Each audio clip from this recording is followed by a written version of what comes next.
يا رسول الله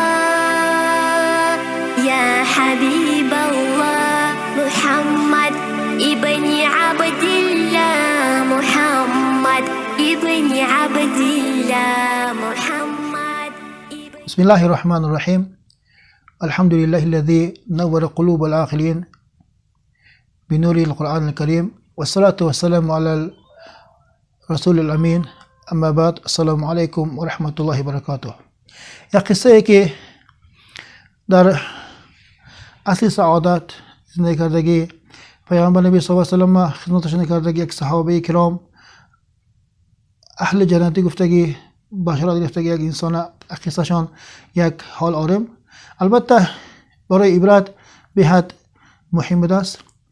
آن کس سعد ابن ابی وقاص از صحابه های عمر دراز دیده بعد پیغمبر نبی صلی الله علیه و سلم بسیار عمر دراز دیده انسان ها یک دوشان پسرشان میگویند که عبدالله از پدرم پرسیدم ای پدر، شما در خانه همین خیلی نماز میخوانید که در نماز اعضاءتون میلرزد، جماعت با برو میگه وقتنده در جماعت یک نماز میخونید که انسان ها از سبوکی نماز راحت میگیرند، باعث این چه هست؟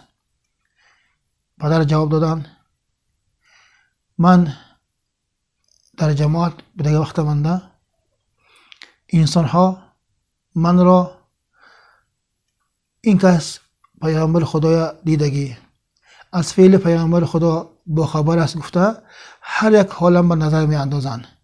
اگر من نماز را دراز کنم دمک پیامبر خدا نماز دراز خواندگی گفته این را قبول کنند و به این عمل کساگنده و انسان ها ملال آید، این کتی من پیامبر خدای گفته شما زیده شدهش ممکن. برای همین من در جماعت سبوکانه در خود خالومدگی وقت من در نمازهای نفله دراز میخوانم گفته جواب دادن. این حال، این حرمت، این عزت صحابه ها به پیغمبر خدا هم خیلی درجه نبود که حتی اینکه راه روی، حتی اینکه لباس پوشی، حتی اینکه معامله اندم یگان تی صحابه از پیغمبر خدا یگان لحظه دیگرگون فعل نمیکردند.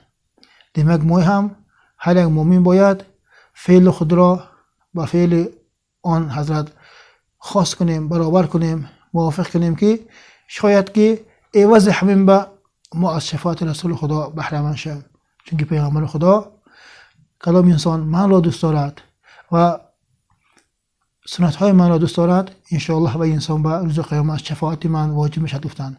همون واجب شدن شفاعت ما باید غذا گرفته، همون به شفاعت امید کرده باید هر یک حال ما را به حال آن جناب موافق کردن را پروردگار نصیب گرداند.